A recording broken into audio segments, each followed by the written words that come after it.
Welcome, good afternoon.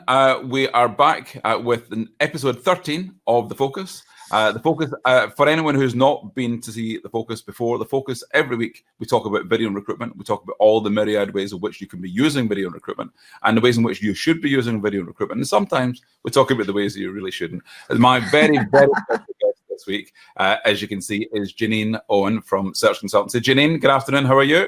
Hi, I'm very good. How are you?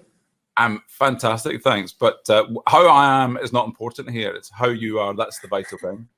So I'm sure we're going to have a fantastic show. Before we go on to do that, can I just quickly recap? Last week we had, our guest last week was Mark Hopkins.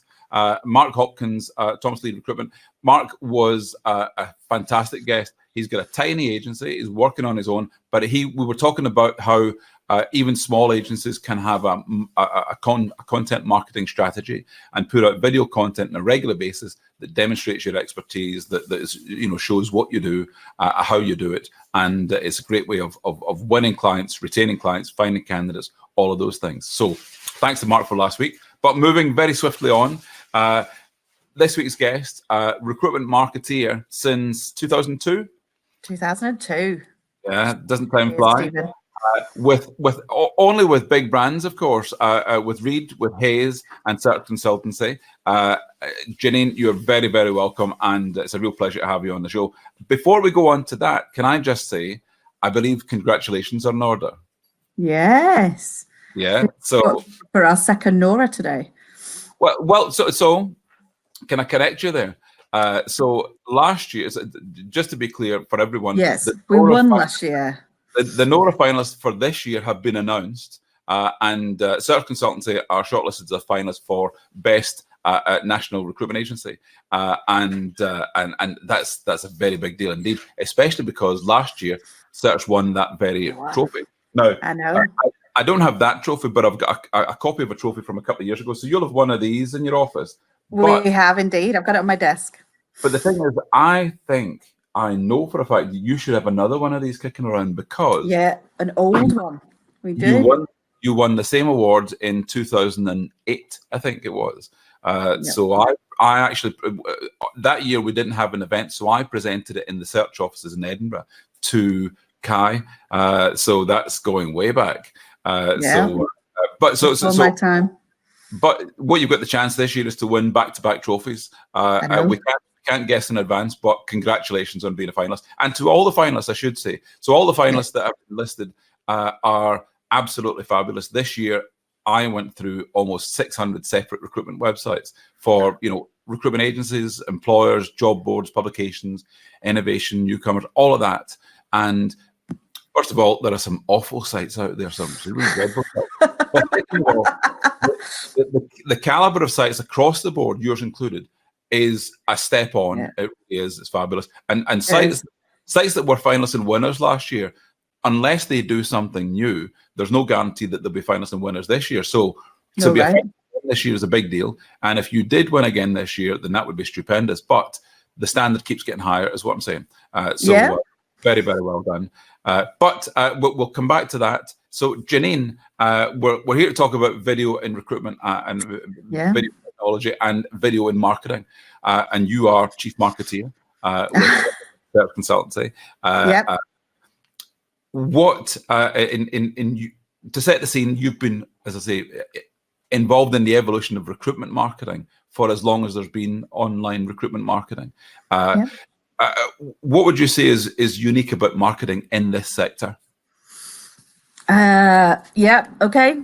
It's it's a corny thing to say, but it's different every day. That's what I think is the biggest difference about recruitment and marketing. It evolves. There's so much to learn from in the other sectors. There's so much to try, and I think we're still guilty of being a bit behind the scenes, a bit behind the times. Of sometimes I look at some of the marketing that goes out direct, both from us and from other agencies, and I think, you wouldn't see that from another big brand in a different sector. And there's a time where we still accept a lower level of marketing sometimes, I think. So that's what keeps me motivated to do better, to do more. Let's keep trying things. Let's fail fast if we need to, but iterate, try again, keep going. Well, certainly we're seeing other sectors and taking inspiration from them is always good, and there's always new things to be learned. But of course, marketing is it's not about always succeeding. It's about trying something new. It doesn't work, so you then try something else, and when you land on the thing that does work, then find out why it did and how you can replicate that. How can you make it better than that even? Yep, it is absolutely, but it's also about not resting on your laurels. If it works today, it might not work next year, and it might not work in 5 years' time. So I think it's about keep finding the things that work. Yeah. Well, of course, in recruitment, as a recruiter, when I was in recruitment, and I should also point out when I was a recruiter with Search, yes, back my last you're one of ours. Yeah, my last proper job was in 1993 with Search. But that's when Search was tiny. There were 3 branches. But in recruitment, then I was always conscious that the job changed every day, and because the candidates changed every day, the vacancies change, the clients change, and the times that you live in are changing. So one thing that recruiters always have to have as a skill is the ability to think on your feet and to respond to current circumstances. And as a marketing professional in this sector, you'll have to do the exact same thing. Obviously, yeah, absolutely. Yeah. So in terms of the techniques that have evolved over the years, it may be going back 20 years or let's say 17. If we go back 17 years, the way that you would market a recruitment agency online, quite different to now. How has it evolved in the space of time that you've been involved in it? I think, it's evolved, but the messages from, of expertise to candidates and being able to find them the right job, and the same message out to clients to find them the right person, that hasn't changed. It's how you get those messages to market. How do you build the credibility? How the personal brand piece is just huge now that it just didn't really exist back in 2002. So I think the biggest difference is things are so much easier to measure. Yeah, it's the biggest difference. It can still be quite manual in places. You're pulling in the information from all different sources. For us, that's still a manual process, but the numbers are less easy to manipulate. The data's all there, and it's about telling the story of what does that data tell me? How does that affect our strategy and our tactics from here on in? But the core message is recruitment itself, building a relationship with a candidate or a client and making sure it works on both sides. Hasn't changed much. Well, of course, old school marketing before the days of the internet, you might have a campaign that would involve a number of different aspects, but obviously would include advertising as part of that. But there was a gap between what you did in your campaign and how that turned out, and you couldn't really correlate one with the other directly. That space, whereas whatever you do online can be measured. You've got the data, you've got the technology to measure that. But that sort of thing wasn't really being recorded in the early 2000s. We didn't know either that we could or that we should or how to do it and make sense of it. But now we have decades of data that tells us things, and we've evolved over time. So in terms of technology, what kind of tech do you rely on to know that your marketing is working? We use some of the obvious stuff. So we use the Broadbeans and things in terms of what advertising's working. We also use some good marketing automation tools. So we're using Candidate ID at the minute, which is great from a perspective of who's looking at what, who's reading what are they interested in, and let's do them more of the same. So that's a really good tool for us. And then obviously we're all over all of the analytics tools and Google and all of those sides. So that's what I'm saying. Like, I think there's so much data. The manual piece now is pulling it all into one place and finding the story out of it. Yeah. So from a marketing point of view, you must be pretty conscious that you're continually trying to do new things. But there are lots of recruitment companies out there, small and very big companies, who do almost nothing on the marketing side. They rely on word of mouth, the brand name, and the recruiters out there doing what they do, which is it's not terrible in itself, but they're not supplementing that with marketing push that tells the story of their organization. So if you were talking about the story of Search now, in terms of what do you want people to feel when they hear the name Search Consultancy? How would you put that into words? The biggest and most important thing about search is that we're a people business. Yeah. You know, it's about our people, it's about your people, and it's about the people who are trying to find work. Yeah. And that's the biggest and most hardest differentiator to prove. It's Yeah. something anyone can say, but it's something I truly believe and have spent a lot of time working on. How do we express that message? How do we get the recruiters to understand how exceptional it is at search, and how do they push that to their clients and candidates? So it is, and that's where video comes into its own, because it allows us to be able to show our people in their real environment, demonstrating their real skills. It lets us tell that people's story. And I know that you're big proponents of putting the recruiters front and center, because they are not only your big asset, but you know, that's your expertise. That's their reputation is your reputation, and the aggregate of all of that is your culture. When I was a recruiter at Search all those years ago, then Colin and Andrew, the owners at the time, they weren't fans of recruiters putting their name on an advert. They didn't want the brand, the personal brand of a recruiter, to be anywhere above that of the agency. Now we know better. Now we know that you know, one enhances the other, and I know that with Search you're quite keen, because there's no point keeping the names of recruiters a secret. You're quite keen to show, look, these people are our team all over the country. They all have phenomenal backgrounds, phenomenal experience, intimate knowledge of their marketplace, and they deliver, you know, a great level of service. So in putting recruiters forward in that way, is there any, in either in Search or in previous companies you've been in, is there resistance to, you know, putting your recruiters up front in the spotlight, so to speak? Yeah, absolutely.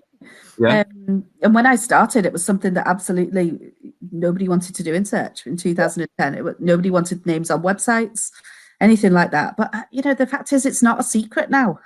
You can find out that information. So you know, it's in the public domain anyway. So it's about maximizing the opportunity.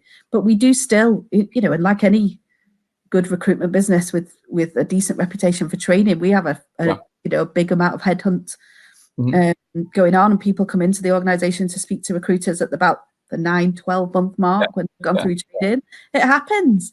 So, you know, I do get pushback from some of the MDs and the directors, but the reality is, if you're supporting your team, be seen to be promoting them, and be seen to be making that part of their search journey, I think that creates a loyalty. Well, the thing is that there is a comprehensive list of every recruiter in the country, and that's called LinkedIn. It's the cat's out of the bag. Exactly. So the thing is, if you're keeping the names of your recruiters a secret, you're really only keeping a secret from the candidates and the client, and those are the people that you want to know who your recruiters are. So going back to technology and talking about video, we are here after all to talk about video. Video is obviously a big thing for Search. Anyone who takes even a casual glance at your YouTube channel can see that. But what was the evolution of, right, we're going to do something here and we're going to do it big. We're not going to do it in half measures. I don't think it was that fast, to be honest. I think it's something we played with a bit initially. As I say, we tried it. What works, what doesn't, and gradually, as we saw some of the channels, you know, focusing on video, some of the channels that we used to take our messages to market, we realized it was going to be a bigger opportunity than perhaps we had initially anticipated. So at that point, we hired our own videographer, which has made a big difference to the strategy and how much we've been able to move it forward. So going back, was there an aha moment where you thought, oh, we're onto something here, or did it seem obvious from early on? Yeah, we should be doing this, and let's make it happen. I think there wasn't a single eureka moment, but I think it was gradual over time. The more that we were doing, the more we were getting requested to do it, the more results we were getting. We started just doing videos specific to clients, and clients were loving it. So we were getting more requests for more client video. And then we were thinking, well, hang on, why are we doing this for all our clients and not focused on us as well, on our own recruitment and our own requirements? So we realized that the volume was just going to be too much internally, and the cost of using external sources when we were having to back it up was just so high. We realized it was better to bring it in-house. So using video to promote the projects and campaigns that you're running for clients. If you have a client and you're working on, a contact center where there might be 100 staff, then that's kind of a no-brainer. That's a campaign you can get behind that, and there's the scope and the budget to spend money on doing that. But when you're pitching for that kind of work, does being able to say, we've got this facility, we can do this for you, is that how strong is that in terms of winning that kind of business? Oh, absolutely. I think it's huge. And it's something we do a lot of now. And we find that the client sites that we build that have got video on are much more engaged with than the ones that are not. So it's something we improve time and time again as to why there's that value. Yeah. And retained assignments. I remember back at Search, I used to do training on winning retained assignments because it was a new thing and no one else did it. We were all contingency, but I got a few retained assignments and they then said, right, teach everyone else. But in winning retained assignments, again, it's a great way of differentiating your service, of saying, right, well, we'll do this, that, and the other, and they can see the quality of the work that you're doing for them. That's greater than anyone else that's coming in to pitch forward that business. Exactly. So there's a few layers to it. There's the employer brand piece. Then there's the speed of being able to, get through that first stage of everybody's sat in interviews they don't want to be in. But in the first stage where you've got to sit there an hour out of being polite to the candidate, whereas you've got them on video, you're watching them you answer your 2 core questions or your 3 core questions, whatever it is. It's just a way of speeding through the process. And I think it's appealing to the candidate. You can do it in your own time. Yeah. You can do it in your own house. You don't have to find a way of getting out of work to go and find a new job. So your recruiters are clearly, as everyone would be these days, they're speaking with candidates not just on phones but on Skype calls or Google Hangouts or whatever. They're on video calls regularly with candidates, I would imagine.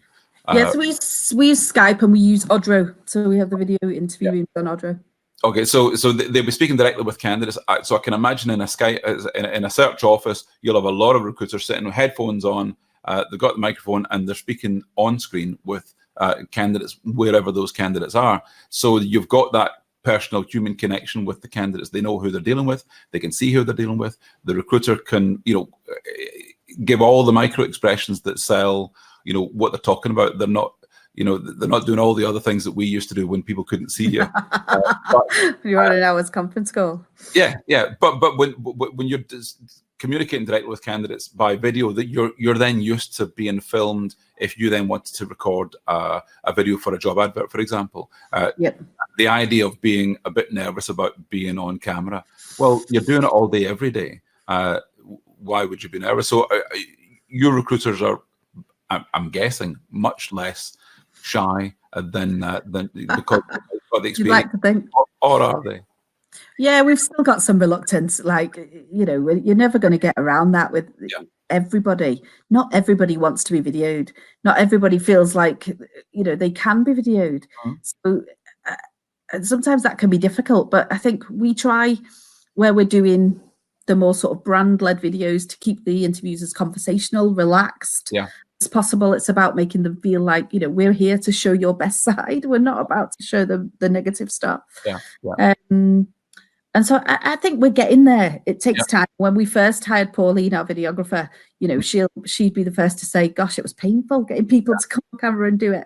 But the same with Odro, we've not got 100% of the recruiters using it, because we've still got people that feel, I don't want to be filming myself on video. But it's a habit. As much as anything, it is a habit.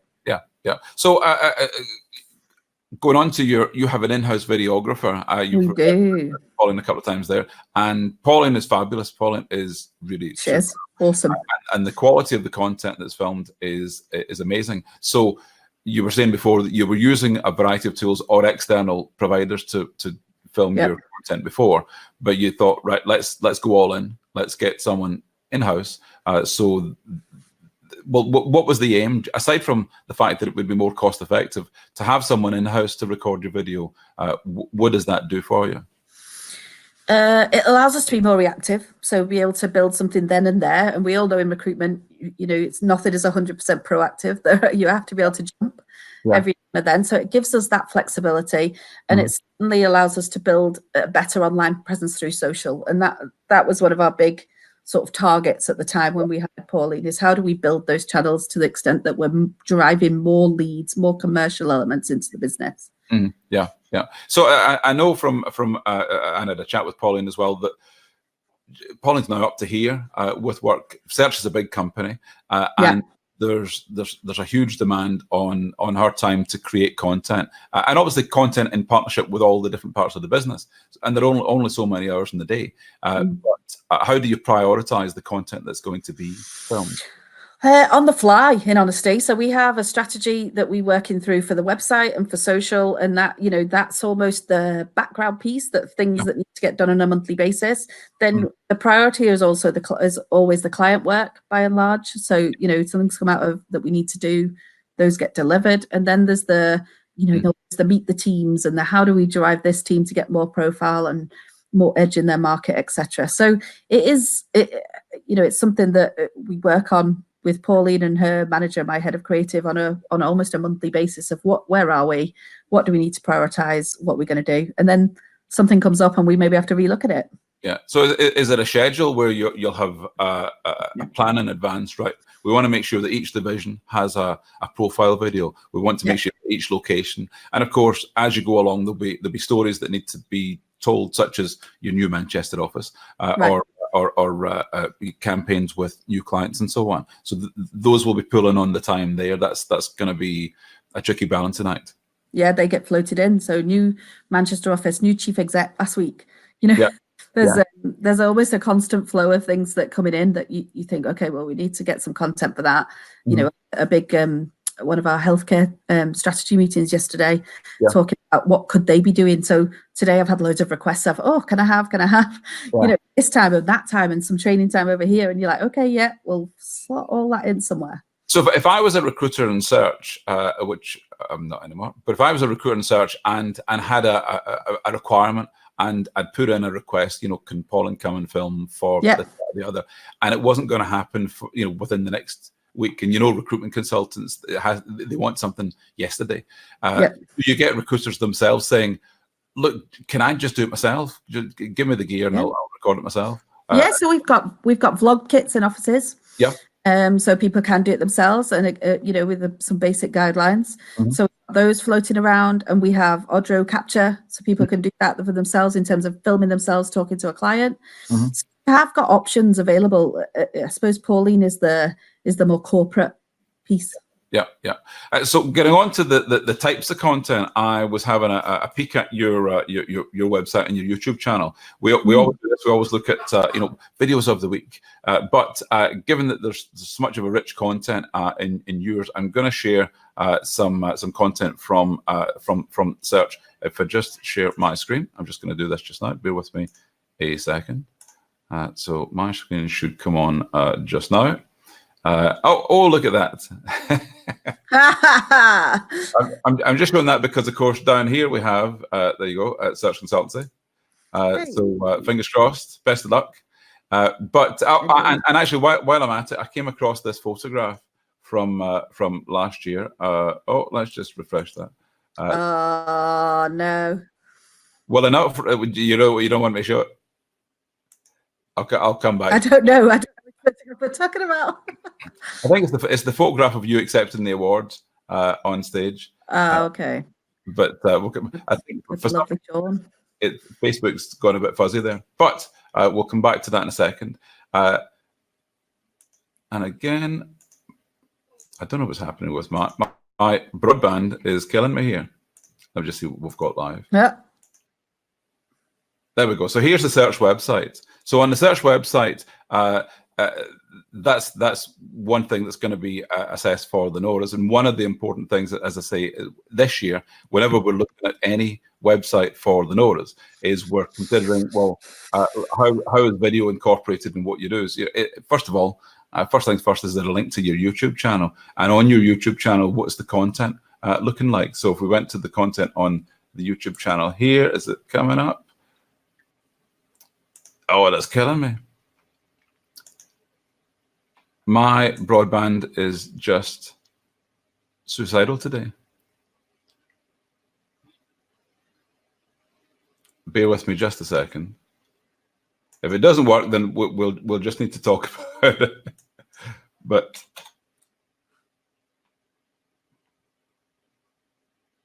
I have the best Virgin broadband going, and it should be better than this. Here we go. So on the search website, search YouTube channel, set aside the YouTube study there. But what you see first of all when you're looking there is the depth and breadth of content. And there you've got playlists galore.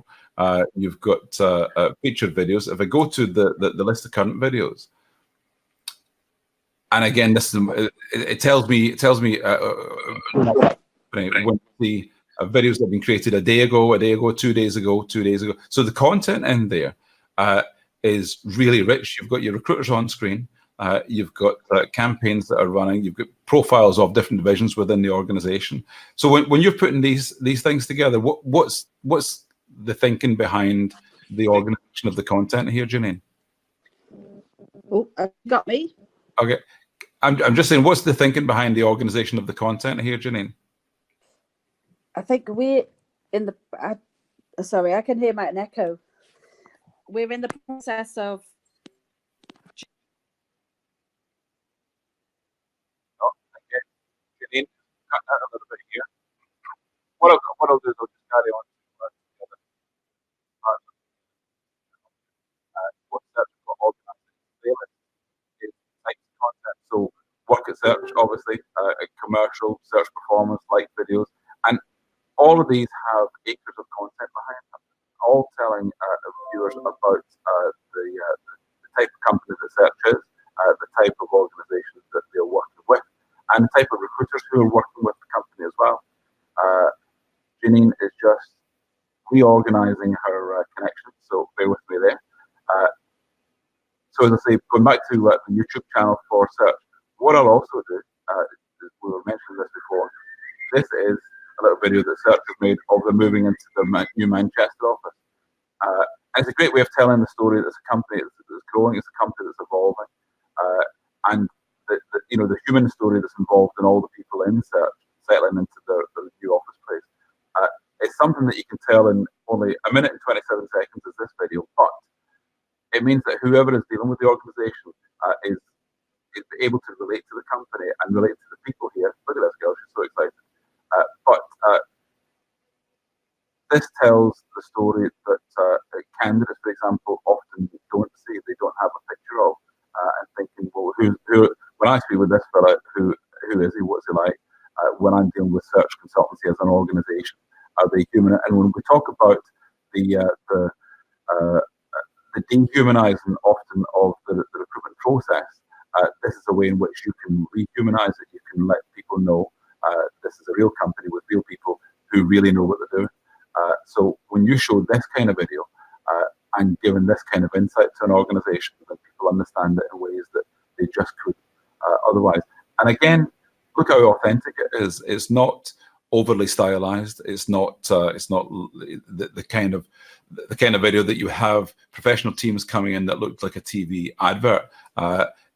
It's slick, it's professional. You've got branding all over it, and it tells that story. One other video that I used yesterday in a talk in Birmingham is this short one here. And again, it's speaking directly to candidates. It's telling candidates, what can you expect from search? What will search do for you? They've got subtitles on the video. They've got it branded with search in the corner. And again, this video is only 25 seconds long, but 25 seconds is exactly the right bite size to get your message across. And this content, yes, search have gone to the extent of having their own in-house videographer, but this kind of content can absolutely be generated by other organizations if they use a variety of tools to do that. Obviously, I would say video my job, but if you have the luxury of an in-house videographer, then that's fantastic. If you don't, like Mark Hopkins, we spoke to last week, then there are lots of ways in which you can get that content put together. So I was just asking before you got cut off there, Janine, what's the thinking behind the way that you organize the content that you have here in the playlists? Are there strands of stories that you're telling, such as the playlist, on life at search. What's it like to work in search? So you're addressing perhaps potential new recruiters coming to join you. Yeah, I think we've gone down a very much a sector route to date.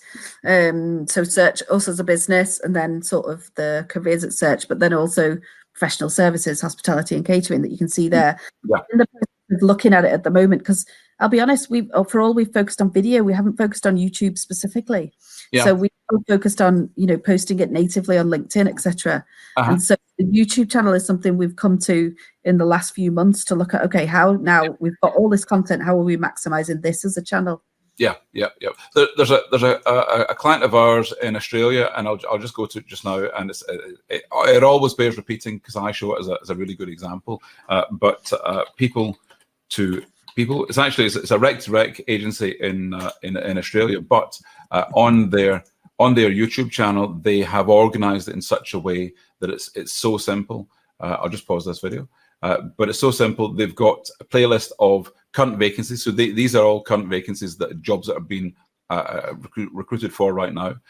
Next is job hunting and interview tips. So again, this is a service to candidates to give them value, to give them help in their career searching, career advice from experts, from recruiters in the organization who really know their market intimately, and they can demonstrate their expertise and also give that value to candidates. And also everything that you're doing here is showing your expertise, not just to candidates, but to existing and potential new clients. Or people, obviously, and they've got news and events and so on. And in bigger organizations such as Search, you can have those profiles of the different divisions within the company, the different type of campaigns that you might run. And again, also bearing in mind that whatever you do in this regard, this all reconfirms to existing staff that they're working in the right place. This stuff is not just external employer branding, it's internal as well. So it's reassuring consultants that they're valued, and if they're recorded on video, then that's a reassuring thing to them that the company trusts them to represent the organization and do that professionally. So it's a real endorsement when you have any of your staff on screen. It's a pat on the back for what they do. So let's just see if this has come on now. There you go. This last. Oh, thank you for that. The lovely Sean. Sean is fabulous. I missed seeing Sean yesterday at Bullhorn stand in Birmingham, but I'll certainly be seeing him soon at the Noras. So in terms of getting back, I'll just unshare this screen if we can just do that now. So in terms of what impresses me about Search, the commitment to video as a medium that's an integral part of your marketing strategy. What plans do you have going forward to evolve that, to make it wider, to make it maybe more granular and detailed? So as I say, our immediate focus is on YouTube as a channel. So how do we maximize the content that we've already got? Mm-hmm. How do we? Pauline's now got probably years of video. And so how do we maximize that? How do we, like you do with your other content, how do you stretch it to be used across all sources? And I think that's a current focus for us on top of the usual strands of what we've been doing for a while. It's just about maximizing that use. As you say, we could have 3 Paulines and they'd still be busy. So how do we maximize the resource we've got, and how do we make sure that the channels where we're focused on video are working well? Without giving Pauline a fright, are you planning on any new Paulines? She's not told me so yet, but maybe. No, but additional Paulines. Yeah, no, I know. Not that I'm aware of. She's not telling me she's drowning as yet. But we've said from the start, if it takes off, that would be, that possibility would be there. So we recently carried out a survey, and there's a report available now on video and recruitment, and we asked, I think, 604 people worldwide for feedback on all of these topics. If I ask you one of the questions there, how would you say that the ROI is demonstrated from video and recruitment for Search? What's the key? Leads. Yeah. So we work off leads. So anything that we're posting, we class as a marketing generated lead, where we're getting either a client or a candidate in and interested, and in the same way that you would if they'd clicked apply to a job. So it's for us, it's fairly tangible. Yeah. So it results directly in revenue being generated. Yeah. And, all of the other nice vanity stats as well. Brilliant. And the engagement and the followers, and those are all great. But what the business is in the end result, what they're interested in is that tangible. But is it getting me candidates? Is it getting me clients? Absolutely. So what would be, as we're coming to the close, we've gone a little bit over time. What would be your top tip that you would recommend to anyone that's a good question. In a recruitment company that may or may not have their own internal marketing department and budget for these kind of things? What can they do video-wise that they haven't considered, or they've maybe not taken the first step? What would you recommend? Yeah, do you know, it's easy to say, isn't it? Because we're in it, but take the plunge. Yeah. Try it, and you will get more confident at it. And think about what you want to hear. Think about what your viewers want to hear. Don't worry about the techniques and all of those sorts of things. What would you listen to? Yeah. Focus on that to begin with, and you'll be fine. A bit like Mark said last week, just start. And you can get clever, and you can create more strategy as time goes on. Yeah. Anything to avoid? Anything to stay away from that you maybe tried and you thought, oh, we're not going to do that again? Anything that we've tried, I'd avoid the nights. Like we've stopped video in the nights out. Yeah. Maybe not. People are not keen on being video. What you get is not that usable. Yeah. It's all fun and games, but when you look at it in the cold light of day, then maybe not. Yeah, absolutely. Well, Janine, can I just say a huge thanks for coming on? I really appreciate it. You're welcome. Thanks for inviting me. You are a fabulous guest and very well deserved finalist for the Notice this year. But next week we have another guest on. I should really have checked my. I'm going to quickly check my notes. Next week we have Christina Robinson from Green Umbrella. I saw Christina yesterday, and Christina is a social marketing and media genius. So that's going to be a great show. But for just now, Janine, can I just say I think you've probably been the best guest we've had so far. So thanks. All respect to all the previous, but it's a running joke. I say this every week. But I know. Guest, thank you very much for coming on, and I do hope to see you soon. Thank you. See you very soon. Excellent, and thank you everyone else who's been on, everyone else who's been chatting on site. And if you didn't get to catch us live, then please look at the replay either on Facebook Live or LinkedIn or any of the other channels or recruiter.zone, and tune in the same place, same time next week. Thank you very much for joining. Thanks, Janine. Bye. Thank you. Bye bye.